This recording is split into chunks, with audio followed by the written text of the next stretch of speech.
The shock resignation of Roisin Shortall has plunged the Labour Party into a huge moment of turmoil, and a moment that might be decisive in relation to its survival in government over the long term. She's the fourth Labour Party person to have jumped the fence, to have left the parliamentary party. She resigned as Minister of State for Health, and she has also resigned the parliamentary party whip.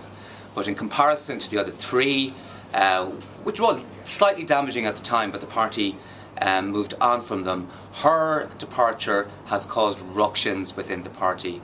The manner in which it was done, the issue on which it was fought, and it also brought to the fore the relationship between the party's minister, its top brass, its leadership, and the foot soldiers, or as people in the galleys below. And there are a number of fault lines that will be explored by us in the media over the next couple of days, but will also be discussed and explored internally by the party.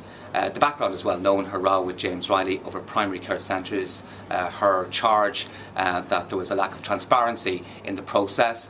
Labour Party ministers, including Taoiseach Eamon Gilmore, came out and made public statements in relation to it. And the critical moment, as my colleague Paul Cullen identified in his piece last night, was on Monday, when Eamon Gilmore seemed, in her mind, to give backing to James Riley, the senior minister, rather than to her in relation to this process. And that, for her, was the clinching moment. Her resignation was inevitable from then. She had a meeting with Riley on Tuesday. It was half-hour long, it was cursory, it was terse, it was brief.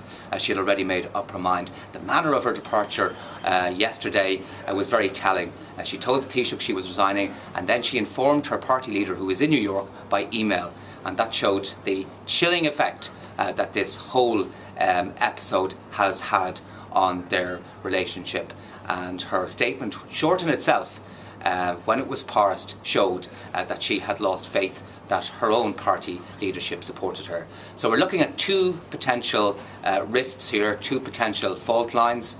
The first is the relationship between the bigger party and the smaller party in government, Fine Gael and Labour, and Fine Gael seem to be predominant on this particular issue, and that is going to cause some discomfiture amongst Labour backbenchers.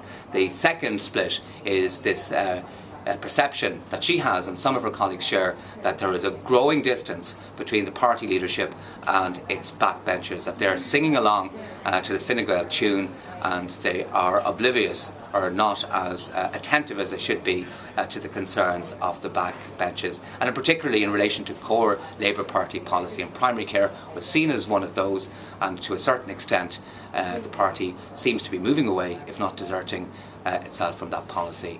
So there'll be a lot of soul searching within the Labour Party over the next couple of days. I think those who have lost a little more faith in the party leadership will probably begin to manifest themselves a little bit more. It's much too early to talk about heaves, much too early to talk about the party being split. It's not going to happen. They'll move on from this, they will take the hit and they will move on. But there will be those within the party who may have questions about the desirability of the direction in which the government is going at the moment. Those questions might become more pressing in their own minds, and they may become more vocal about it in the days to come. The other two issues that I think are pertinent at this moment of time are who Eamon Gilmore chooses to be Roisin Shortall's successor, the new junior minister.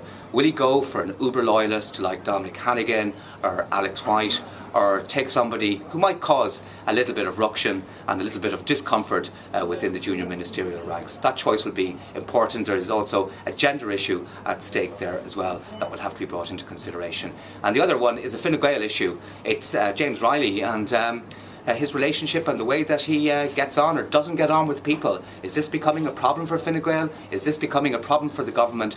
I think there are some within Labour and indeed within Fine Gael who say that it is.